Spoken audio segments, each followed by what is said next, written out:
another episode of Parkbench. I'm your host, Steve Ham. I'm also a realtor with Remax Quality Realty here in Sandusky. I'll get more into the whole Parkbench thing and how you can become a part of my interview episodes. But today I have a special guest, Katie Korobkin of Sweet Potato Catering is here with me. Hello. Thank you so much for stopping by and doing this interview with me. You were a little tough to get a hold of, but we finally made it work. So I know you're busy with the catering business. So I've been very fortunate. Yeah, well, that's good. So we'll get into a little bit, tell us a little bit about yourself, where you grew up, and your childhood a little bit, your upbringing, and let everyone know a little bit about yourself. Sure. I was born and raised in Greenwich Village in Manhattan, New York City. I have a brother who's 3.5 years younger than me. Loved growing up in the city. I was exposed to so many different foods and cultures, and it was really a great stepping stone for me in my career. Okay. The family moved out of the city when I was about 9, and after that I moved around a little bit.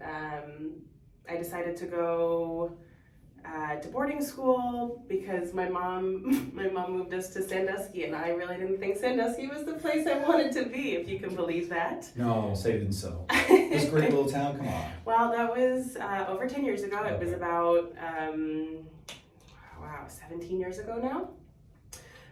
So I went to boarding school. I moved around a little bit, but I kind of made my way back to the area.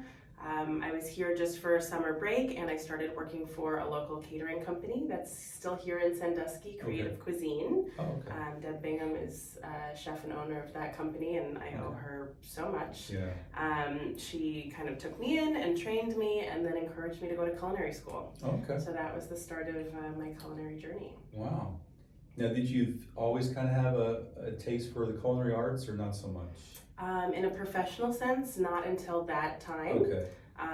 But I grew up with food being at the epicenter of every family holiday and every important celebration. Okay. My dad was an amazing cook, just a home cook. Okay. My mom is an amazing cook. Mm-hmm.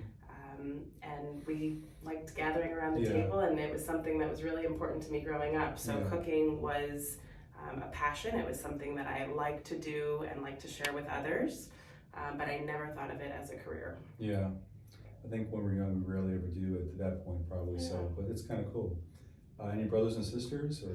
My brother Ben is 3.5 years younger than me, and I know we talked a little bit before we started rolling about you being a pilot. He's actually a pilot as well. Oh, really? Mm-hmm. Is he helicopters or airplanes? Airplanes. Okay. He's flying 757s. Really? Oh, wow. Yeah, Nice. for Kalita. Oh, okay, gotcha. Yeah, so, How long has he been doing that for? he just took this job, I want to say, within the last 4 months or 5 Oh, months. okay. Nice.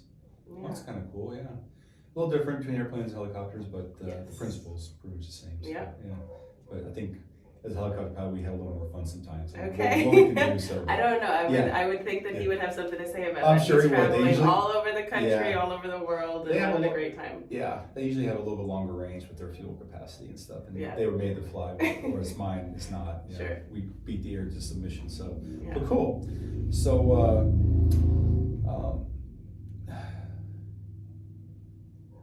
okay, so you went to culinary school then. Yeah. Is that in New York City as well, or? I ended up going to the Culinary Institute of America, which is in Hyde Park, New York, Okay. just north of the city. Okay. But it is one of the most renowned culinary schools in the country and in the Okay. world. Yeah. It is a degree program, which I think there are a few additional degree programs now, but at the time, 12 years ago, it was one of the only ones. Okay. So I did get my associates in culinary arts. Okay. I thought about getting my bachelor's in hospitality, but I don't know, I decided to hit the ground running instead, and I have not slowed down since. Yeah, that's good. You know, I tell you, I mean, I'll get to the culinary school thing a little bit, but you know, you watch all these cooking shows on the Food Network and stuff, and you know, it's pretty cool to see what these chefs can do. Yeah. And I mean, I kind of enjoy cooking myself as long as I have a recipe to go off of, but I'm not creative enough to know enough, or don't know enough about, you know, the basics of food and stuff like that, just to kind of like put something together and make it taste good. You know, obviously, you know, these guys, you know, they are people in your field. You definitely know your food, so you know how to put stuff together and make it taste good. So that's awesome. So with culinary school, how hard was that for you? Do you think? I mean, was it tough to get through, or? I found that I kind of had a natural talent, and it was not very difficult to get through for me at all. Okay. I have a good understanding of ingredients and of techniques, and it was more an opportunity to hone my skill. Okay. Not a ton of stumbling blocks, other than just getting used to chef life and the long hours and the weekends and the holidays. Yeah, right. But I don't know. It was a great opportunity. It opened a lot of doors for me. Yeah. And I have great memories of it. That's good. Now, one thing I've always thought was kind of cool is the way that chefs can chop things up really quickly. Yeah. Are you capable of doing that too? Or? Yes, I am. how long did it take you to learn that? I'm sure there's an average amount of time, but I mean, how long before you got so good that you weren't even thinking about it anymore, you think? Gosh, that's hard to say. I'm sure it took, years to get comfortable to the point of, not being able to, because I can chop without looking, and I can, do quite a bit more now than I could 5 years ago, definitely 10 and 15 years ago. So I think it's just something that, you're constantly improving on. Sure. But we had a lot of knife skills. There was actually an entire class with knife skills. We had, our homework was taking russet potatoes home and cutting them into different sizes, julienne and brunoise, and all of that. I remember when especially watch Gordon Ramsay on his his cooking shows, not so much Hell's Kitchen, but like the Master Chef edition. Yes, okay. And I was watching one where the audition was the first thing to do was cut onions 3 different ways, and I didn't even know that there was that kind of thing, honestly. So I was done my end with that, but he could separate who was going to stay and who was going to go just based on how well they could do that. Because to him, that's a pretty basic thing to know how to do. So I was like, wow, talk about cutthroat right there at the start. But he is pretty cool, I think, for what he does. So but no, that's cool. So what point did you decide to start up a catering business? After culinary school, I took myself out west. I lived in Montana, Colorado, and Utah for most of my adult life. Okay. And I was really enjoying it out there, but I was in kind of transient areas. I lived in ski resort towns and places that were not fully year round. Okay. And I was really enjoying it, but the older I got and the more, I grew, I wanted something a little different. I just didn't know what that something was. Okay. I do have an entrepreneurial spirit from both of my parents. Okay. My dad was a real estate attorney. Oh. And he and my mom together owned a mail order arts and crafts business that they took over from my grandparents. Okay. And then they had a ton of property over the years in New York City and Connecticut. Oh. So real estate is also a little bit of a passion of mine. I've got a few of my own. Okay. But I always kind of envisioned doing something on my own. The Korobkin side of my family is pretty entrepreneurial, and it was something that I just always saw for myself. Okay. Of course, being in restaurants, I thought that I would open a restaurant. But having worked for Dad Bingham here in town, I kind of got to see the catering side for the first time, and I don't know, I really enjoyed it, being part of someone's special day, weddings and big events, things like that. And then throughout my career, I worked in restaurants, but I also worked in a lot of banquets. So at one point, a time came where we have in the mountains what we call mud season. Okay. And this was the first time I wasn't working for a large corporation. I had decided to work for a small family-owned restaurant. Working for the larger corporations, mud season, we would take a week off, maybe 2 weeks off for vacation, and then we'd come back to work because the larger hotels can, handle corporate events and things like that and keep themselves busy. But I, at the time, was working for a small family-owned Mediterranean restaurant in Park City, Utah. And mud season came, and it was 3 months that they were taking off of work. Oh, wow. A little less than 3, about 2.5. Okay. But and I had a job when I, went back, but I had 2.5 months to just do what I wanted to do.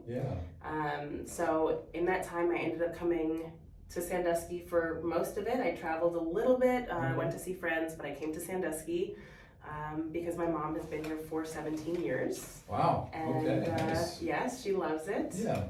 and I was missing her. I told you I went to boarding schools and I moved around a lot, so I wasn't home all that much growing up, and I thought this would be a great opportunity. So I came. I was bored out of my mind. So she had her friends, I think she put them up to it, had me cater things for book club or, just private dinners for friends, just trying to keep me busy, trying to welcome me to Sandusky, even though I was only supposed to be here for about 2 months. And then all of a sudden word got out that I was pretty good at this, and I started getting calls from people that I didn't know for events that were larger than just a 4 or 5 person dinner or a 10-person book club. And even though I still was planning on leaving, I decided to create a company because I thought, I can take that anywhere. I can take it back to Park City with me. I can do whatever I want with it. I wanted to look professional, even though it was only a very temporary situation for me at the time. So I didn't incorporate it, but I created Sweet Potato Catering, and I created the logo, and I did, a little bit. And then all of a sudden, things just kind of exploded, and I was being asked to cater weddings a year in advance. And I mean, That's great. So it was something that I had always wanted, and it was something that I thought, down the road I would have to work really hard to try to start. And it kind of fell into my lap and started without me, and I couldn't say no. So I quit my job in Utah. I packed up all of my things and sold my house and moved here. Wow. Yeah. That's pretty incredible. Yeah. Wow. And that was 6 years ago now. Okay. It's nice when things like that can kind of fall into your lap and it's in your niche and you're like, wow, this must be something that the light goes off. Okay, let's get on with this. So now that you're an entrepreneur, which I've never thought of myself much as one, it was scary because most of my life, I've worked for the man, so to speak, getting, the either once a month or twice a month paycheck and guaranteed income. But when you're in real estate now, it's your independent contractor, commission only, and it definitely, puts a different spin on things for you. So, I mean, fortunately I have supplemental income, which is great. But so what are your thoughts about, let's say, someone that's thinking about being an entrepreneur? What would you say to them if they were considering that? I would say that it's definitely not for everybody. And even if you think that it is for you, it might not be. And that's okay. But the best advice that I can give is to just network and put yourself out there and not be afraid to fail. I think having the community that I have here in Sandusky and Erie County, all of the people that I've met, all of the other small businesses that have lifted me up and supported me, especially, like I said, Deb Bingham, who has a catering company here. And I went to her first and I told her that I wanted to start a catering company. And she was so supportive. Really? I mean, yes. So she doesn't see you as a competition for her? She does not. And I choose not to see any other culinary establishment, restaurant, or catering company as competition either. I tend to have more than I want to take, and there's plenty to go around, and that's how I like to live. We can all share and make our community better by offering choices and variety. So that's a pretty good way of looking at it too. That's something that Dale here, my manager, says a lot too. That anytime that agents from either within the same brokerage or outside different brokerages, feel like they're in competition or like someone else is new. He said there's more than enough stuff out here for everyone. Everyone can get their own piece of the pie. It's not a big deal. So play nice, which I can agree with. I mean, some don't, but that's another story. But so tell us a little bit about this catering business now. So like, how many people do you employ? And so let's say that someone reaches out and wants to use you. What's the process involved with all that? Okay. Well, I keep my company pretty small, so I am my only full-time employee on the books, although my mom would definitely argue that she is a full-time employee off the books. But I have tried a few times to step away. I am thinking about, maybe taking a step back and trying to teach someone else my skills and grow my business, but I am not willing to compromise on the food, and so anytime I've tried to hire and I don't think it's the right fit, and so I keep my company pretty small. I want to have a hand in all of the food that I'm cooking. It's a reflection of me, and people have come to expect a certain level, and so I need to be able to deliver that. So I don't have a ton of I don't have any full-time staff other than myself, but I do have a great group of women, mostly women, that help me prep. I have dishwashers in my kitchen. I have an amazing group of servers, hostesses, and bartenders that work for me, and everyone is just kind of as needed on call. Okay. Huh. So then you work out of just a large building, or exactly, or how does it work for you? I have a commercial kitchen. Okay. One of the buildings that I own in town. Okay. It's a tiny little kitchen, and I didn't even know that it was a kitchen when I first saw it. Okay. But a lot of people in town know it as Demma's Italian Restaurant, which was an Italian place that closed, I want to say back in 2013. Okay.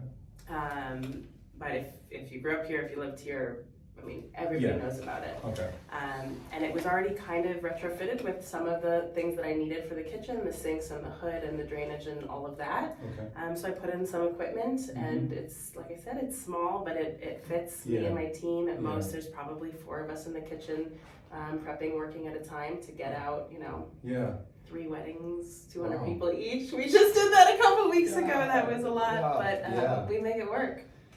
Well, I mean, organized chaos, I guess, what you call it. Oh, that is for sure the culinary industry. So where does most of your food come from? I mean, is it homegrown here, or is it imported, or what? A little bit of both. Of course, it's a lot easier to get homegrown during the season when we have our farmers markets open. Okay. But I'm pretty selective about what I utilize, and so because of that, I do have a purveyor that comes and delivers food to me, dry goods and things like that. But for the most part, I have certain things that I like at each of the grocery stores in our area, and things that I can get. So I shop around, and at this point I know what I like and where it comes from. So it's a lot of time shopping though. My mom thinks I'm crazy. She thinks I should just order everything off a truck, have them deliver it to me instead of spending probably 2 to 3 hours a day shopping. But I like to pick my own product. Yeah. Well, it's good that you have the passion for that. I mean, it's your name, it's your business, so you want to make sure the best comes out. So of course, nothing wrong with that. Yeah. I mean, I think any reasonable entrepreneur would want to do the same thing if they're smart about it. So. Absolutely. So what kind of entrees or food do you guys usually serve at events? What's the variety like? Yeah, absolutely. I am a custom caterer, so we can do just about anything. Oh, so there's no set menu? There's no set menu. Oh, okay. I have sample menus on the website. Okay. Which the website is one of those things that needs to be refreshed. It worked really well for me 6 years ago, and it was beautiful. It still is beautiful, but just a little dated and something that I need to work on. Okay. Now, do you do that yourself too, all the marketing as well, or do you have a team? Currently, I am. I've definitely had people that have helped me. Okay. My friend Meg Corso owns exclusively BA, and I'd actually love to connect you with her. But she was the one that designed my website and my venue 634 website. Okay. And has helped me with things over the years. But as of right now, I am doing most of the marketing myself. Wow. And for Sweet Potato, there's not much that goes into it, because at this point I've developed a reputation. I have a lot of repeat clients. Word of mouth is great. So marketing has become easier for me. Yeah, I'm sure. I think in our industries per se, what we do, word of mouth is definitely like the golden ticket for success. So, but it's great that you're getting out there. It's kind of cool though how you get everything set up. So. So let's say someone wants to do, a banquet for a wedding or something like that. Like, how far in advance do you need to know about it? I get that question a lot, and it really just depends. Okay. I have people that are contacting me right now about weddings in 2025. Wow. And I have this coming weekend available, which not available to book because I'm not working. But it just really depends. Wedding season definitely gets booked in advance. So if you're looking to get married anywhere from, I would say, mid-August to mid-October, I would definitely try to plan at least a year in advance. Is that the normal wedding season? It is right now. Yeah. Really? There's a little bit of a shift. It used to be spring, and then it was fully fall. Yeah. There's been a little bit of a shift, and I am getting a lot of spring, early summer weddings as well. Okay. but fall right now is definitely most of where I'm seeing the weddings and the overbooking and the double booking. And do you do that double book as well, or? Oh, absolutely, yeah. How do you I've handle done 3 that? weddings in a day. In a day? In a day, yeah. Wow.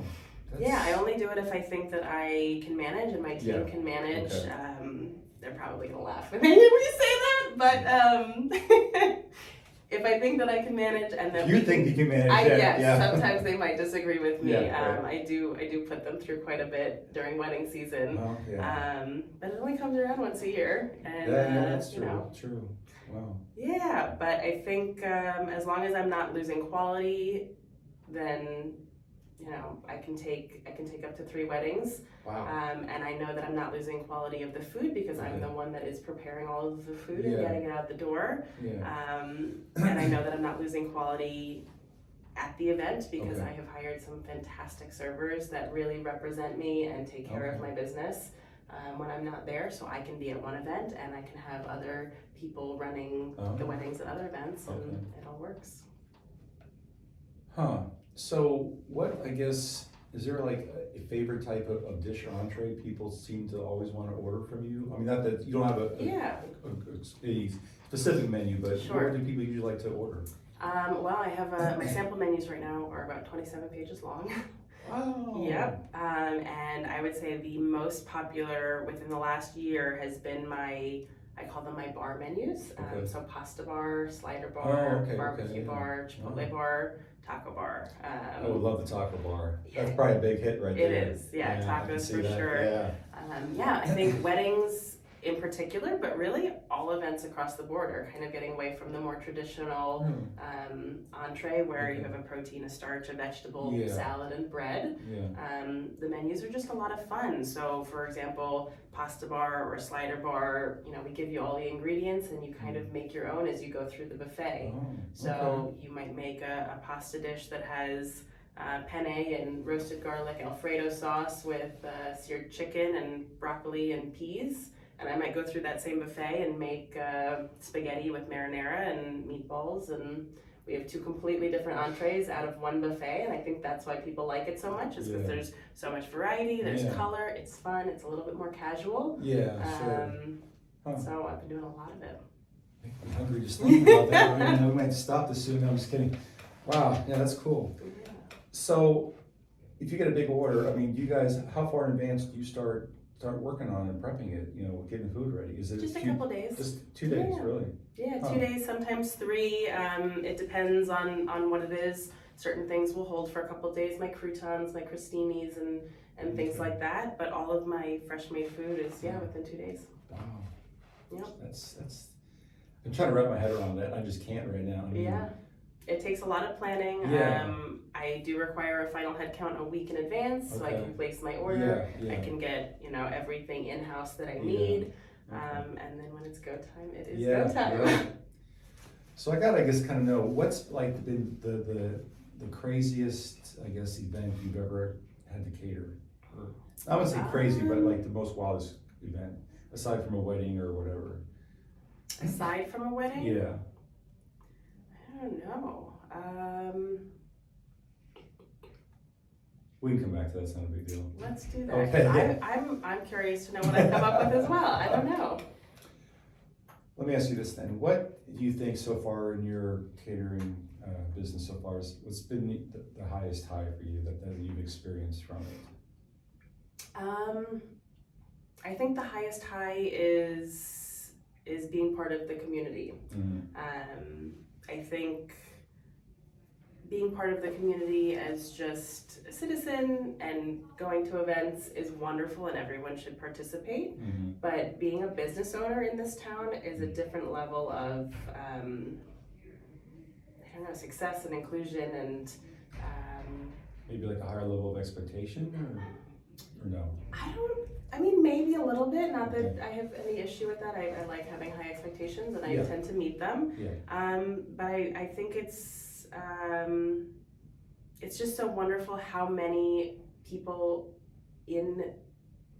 who are entrepreneurs, who are in business, who are in this area want to support other people. Really? Okay. That's good. And I wouldn't have known about it without, I think, having my own business and being part of that sector of our community. So, let's shift gears a little bit from the business then. What are some of the things that you like about the area? I mean, let me ask you this, I guess. What are some of your favorite restaurants that you like to maybe go to and eat your own food? It's putting me on the spot again too. I do love J Bistro. Okay. And if you haven't been to Luetta for a martini, you need to go. Have a designated driver. Absolutely. But fantastic bar. Their burgers, their food. It's one of my favorite spots. And then after that, I don't know. I kind of spread the love around town a little bit when I can. I tend not to go out to eat all that much. Not because I don't want to, but because I have so many leftovers. Sure. That I tend to not need to. I don't like to waste food, and I always have something in the fridge. Absolutely. Oh yeah, that's the benefit of living in your household. It is. Sure. It is. Yeah. Wow. So what do you think about all the improvements that have been going on in the downtown area lately? I absolutely love it. Yeah. I think that it's fantastic. I think that Eric Webster did a great start, and that the city and everyone in it is on the bandwagon, taking over and really making this city a destination and somewhere that I'm proud to live and somewhere that I'm glad I came back to. Yeah, I mean, I always talk about like the Jackson Street Pier, how much they've improved that. I mean, the whole area down there just seems to be inviting for people and not keeping people away, you know, the businesses, and I mean, there's like a very low crime rate, if any. I mean, not that I really paid much attention to it, but you just feel safe down there all the time, and there's just so much to do. And I think I've called Sandusky kind of the small town with big city amenities, you know, and nestled in between Toledo and Cleveland, you know. So if you want to go and see, you know, a big sporting event, you got Cleveland about an hour away roughly, you know. Make sure you leave ahead of time for that because the traffic gets bad over there. But I mean, we just pretty much have a little bit of everything here. And from where I grew up, you know, in Tampa, St. Pete area, Florida, it's just nothing like it is here. I mean, you do feel comfortable here, you know, and people are really nice, you know, for the most part. I haven't met anyone that, you know, has been mean or anything. So, but so do you like Cedar Point? I am not a huge fan of Cedar Point myself. I definitely see the value of having them in Sandusky, but roller coasters are not my thing. Okay. I like the carnival food. But carnival food's always good. It also, you know, falls right in the season of when I am just crazy busy and not able to do a ton of things, you know, like that. I tend to take my break January, February, March, that kind of time. But like I said, I definitely see the value of having them here. Yeah, so something that people may not understand or don't know about me is, even though I fly helicopters, or at least I used to, is that I'm also afraid of heights. How is that possible? Yeah, that's the first thing that people ask me. So I try to explain it like this, that in the helicopter, one, I'm strapped in. In a roller coaster, you're strapped in too? For the most part, there's more. Okay. So I'm strapped in, but it's an enclosed area, and I'm in control of what happens at all times, basically. Okay. You know, so when you're in a roller coaster, you know, especially like, let's say the gatekeeper, for instance, you're strapped in, great, your legs are dangling, all that kind of stuff, but then you got the anticipation as you're going up, and as soon as you come down, it starts doing its thing. And I'm fine once you finish crossing the apex of that thing. Then once it starts going, I'm good. But I found out that as I'm getting older, it's like it puts such a amount of pressure and force on my body that when I get off the ride, I have to sit down for like half an hour just to recoup myself. I'm like, good Lord. Yeah.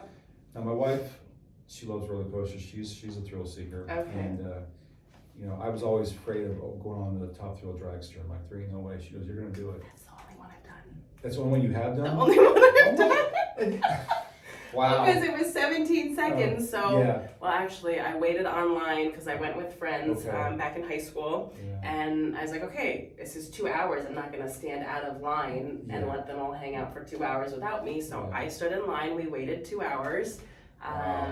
And then my plan was to just kind of jump over to the other side, give them their 17 seconds, and then that would be it. Okay. And somehow I got roped into sitting down and being strapped in, and thank God it was only 17 seconds because I didn't breathe the entire time. If it had been 2 minutes, I might be dead. Yeah. But I did it. So that is my claim to fame in Cedar Point. That's kudos to you that you've done that. That one scared me the most. I think when I Okay. looked at it, seeing just got the strap around your waist, in the bar, and that's it. I'm like, you gotta be kidding me, At least a shoulder thing would have been nice, But we went. It was like a weekday night. It was about half hour before the park was supposed to close. The lines were short. She's like, we're going. I'm like, great, so we get in there and we're in the car right behind the front one. I'm like, I'm getting in there and I'm kind of starting to shake a little bit. She's like, calm down. Looks at my face, I'm pale white. She goes, are you gonna pass out? I'm like, I'm thinking about it. And I think I opened my eyes like 3 different times only. As we were taking off initially, when we're at the top real quick, and then kind of on the way down, I opened my eyes. Everything else was closed. But I mean, I think it's like 20 seconds total for the whole thing, And I'm like, once it's over, you're like, oh, that's it, Yeah. But when you see what it does, you're like, oh my God. Then when you see it come back down again sometimes, you're like, oh my God, please not me, please not me. But that place, it's definitely a thrill ride. We haven't gone there much lately, but it's still a popular place, especially with like Halloween weekends and stuff. So. Yes, definitely. So, what are some of the things you like to do in your off time when you're not working per se? Yeah, well, I have to admit that I don't have a ton of hobbies in this area. I've had hobbies over the years, but I work very hard. I'm getting a little bit older. I mean, I'm not old, but I am no spring chicken anymore. And so I like to just do things, that are pretty relaxed when I'm not working, to recuperate and rest my body. So just hanging out with friends and going to grab drinks. I have 2 dogs and a cat, but the cat stays at home. I have 2 dogs that I love taking. What kind of dogs do you have? I have a husky. Oh, okay. And I have a Link is a Corgi Australian Shepherd Blue Heeler mix. He's very unique. I tried to picture that and I can't. Well, I can actually give you a picture that the camera can see, but there's my link. Oh, okay. Yeah, but both rescues, which is something that's very important to me. There's my link. There you go. Yeah. Okay. So he's about 7, Bandit is 4. Yeah. Both rescues. Okay. Animals are something that I'm extremely passionate about. Okay. I was volunteering for a little bit at the Humane Society of Erie County, okay. But things got really busy and I have been neglecting that, which I need to get back to. Yeah, they're actually having a fundraiser. I'm catering and helping to sponsor the event. Okay. You know, and while I have my phone out, let me find the exact date.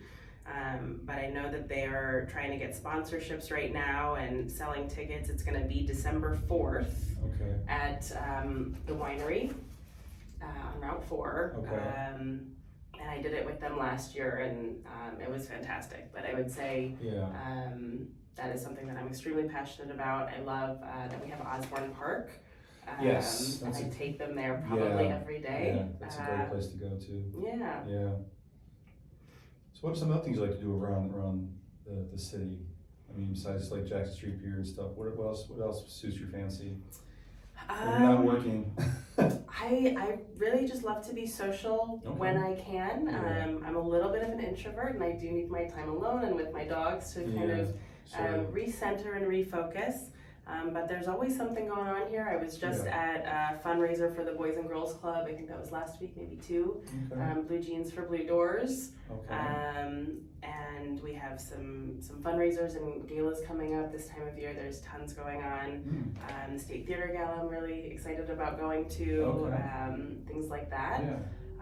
And then there are also smaller events. The Pier during the summer. I love those concerts. Yeah, and, they are great.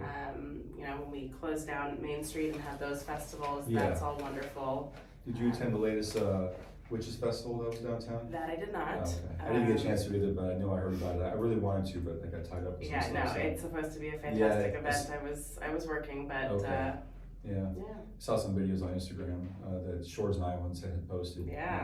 They were all over the place, but it was really cool to see some of those costumes and stuff.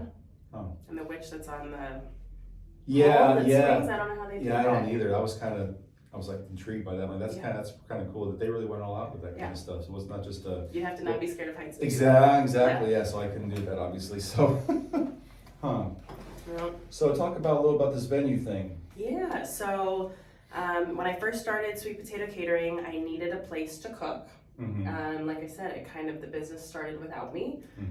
So when I was just cooking for family and friends, I was cooking at my mom's house.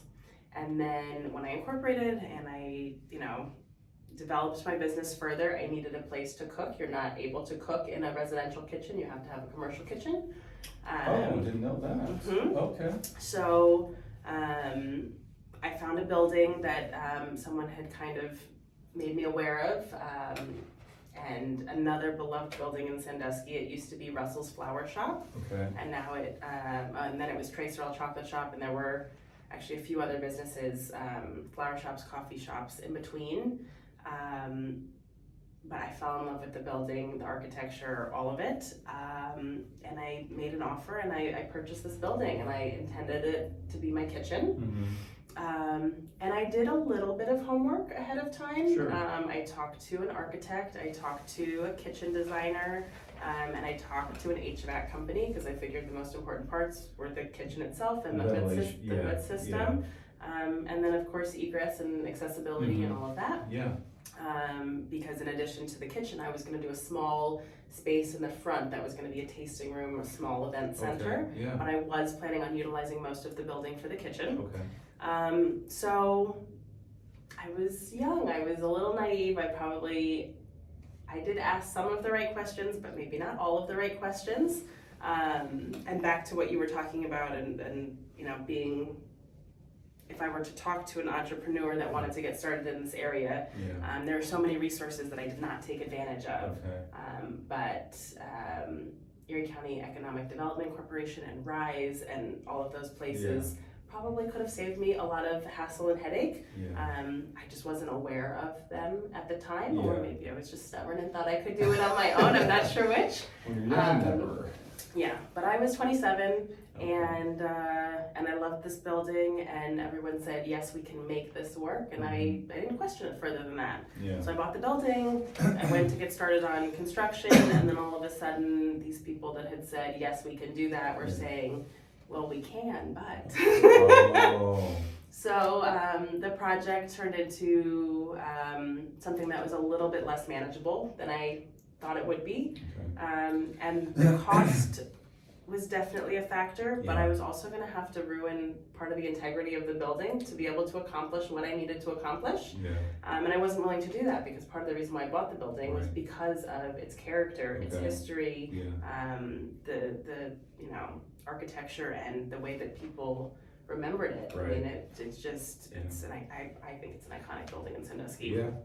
So I didn't know what to do, so I just stopped and I moved on, and I just let it sit for a little while. I put some signs in the window to advertise my business. I went and I found a new building, which is where Demma's Italian restaurant comes in.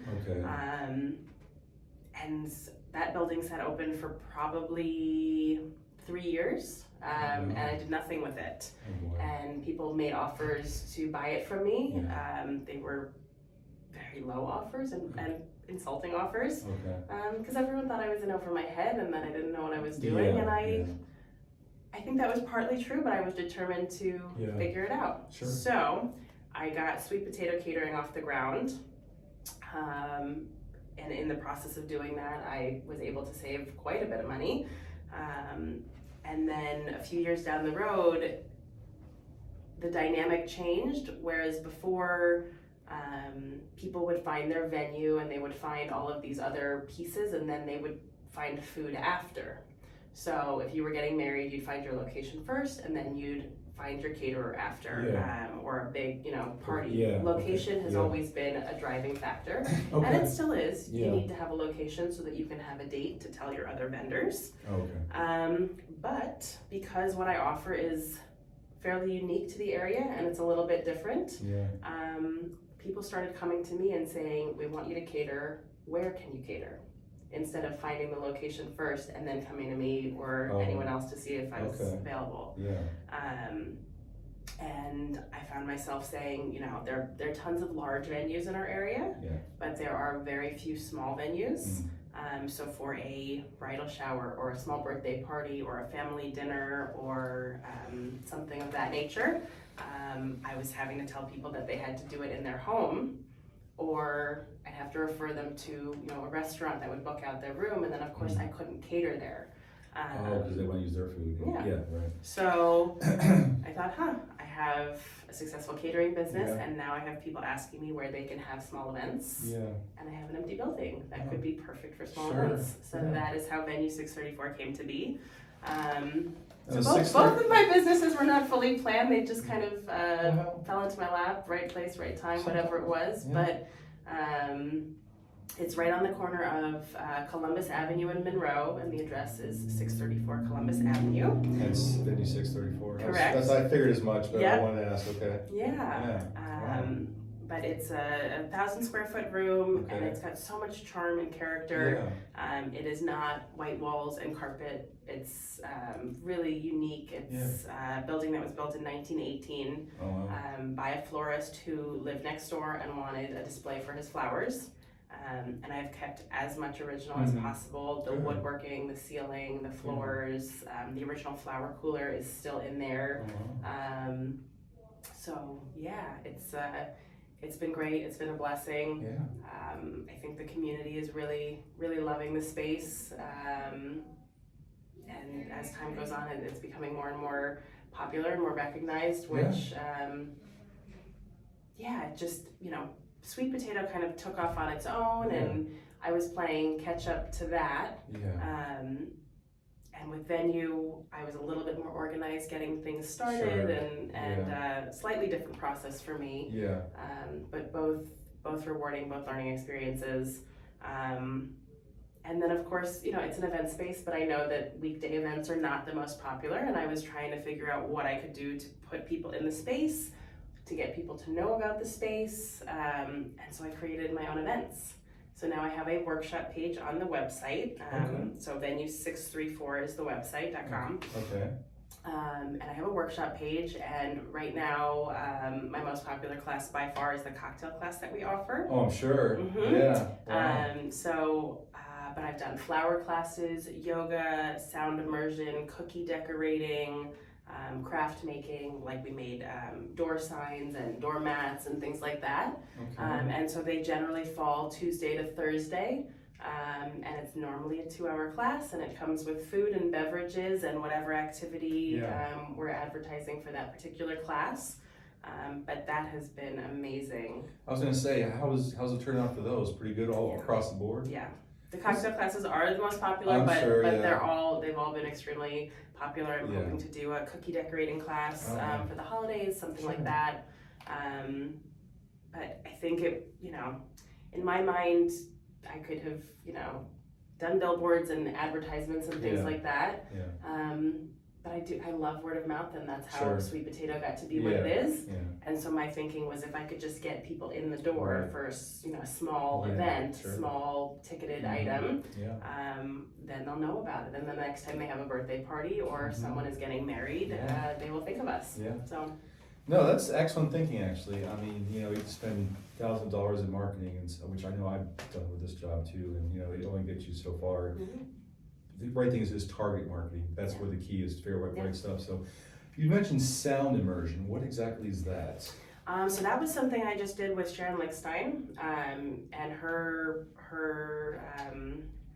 workshops are called Meditation in Motion. Mm-hmm. And that was basically like a sound bath. She brought her gong into the space and all of her bowls. Okay. And everyone had yoga mats and blankets and bolsters, and it was I participated. It was new for me, but it was a wonderful experience.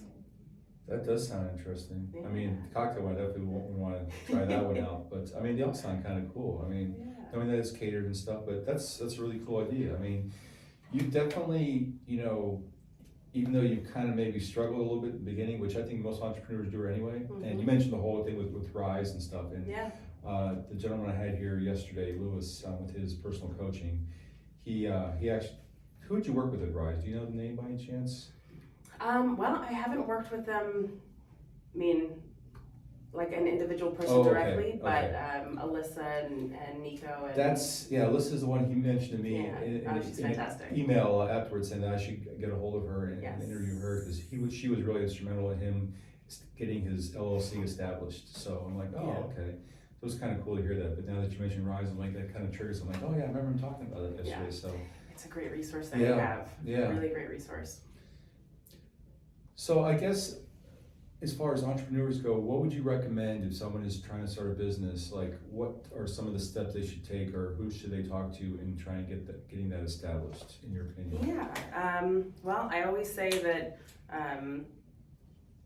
honestly, my accountant is probably one of the most important players that I would say, because there are plenty of marketing companies and, plenty of people that think they can do marketing on their own, with Canva and all the resources that you can access.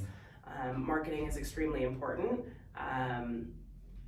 but you can kind of fake it at times if you need to.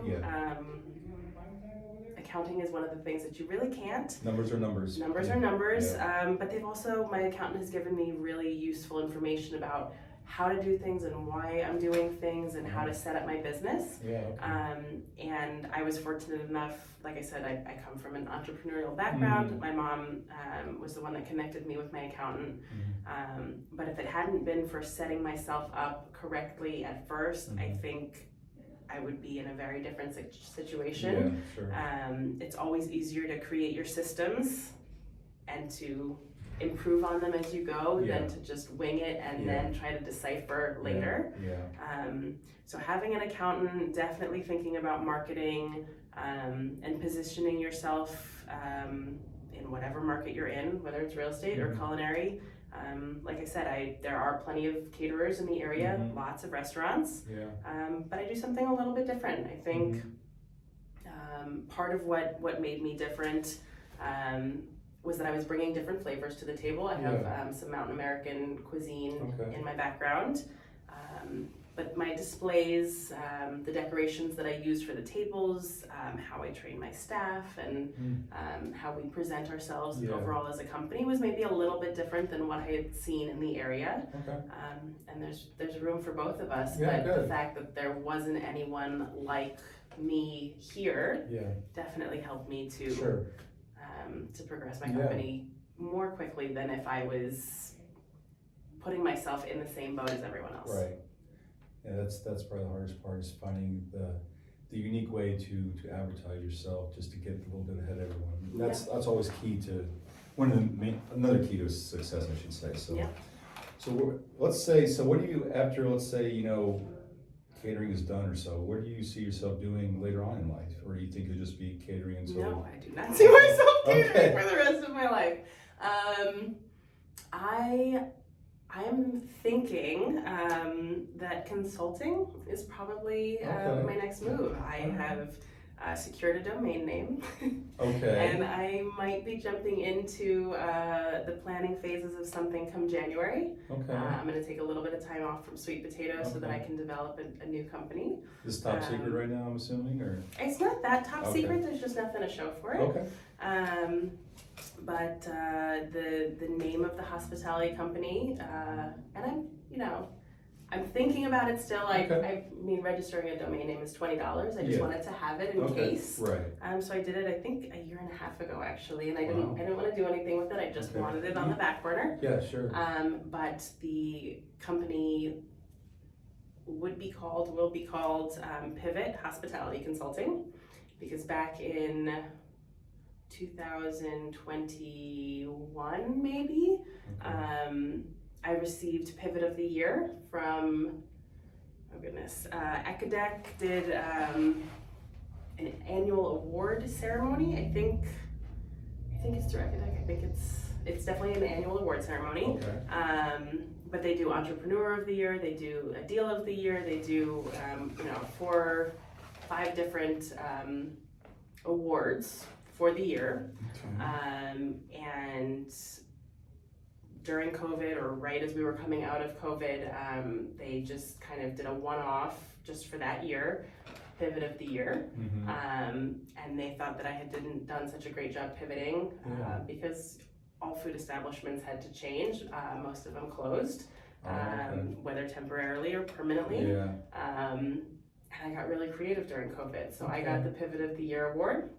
I created boxed meals for our healthcare workers and frontline workers and people that had to stay working during COVID and couldn't hide at home. Yeah. And I got the support of the community to help me do that. So it was a huge campaign. It worked really well. Yeah.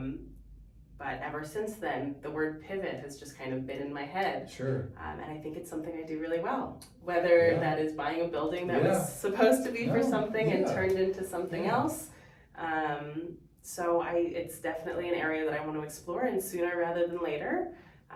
Sweet Potato Catering is not going anywhere. I would love to find someone that I can trust in the kitchen as much as I trust my servers on site with events. If any chef is out there and would like to apply for a job, I am hiring. Oh, you are? Okay. I am. I'm not advertising. Okay. It's going to be more of a discreet hiring process. Okay.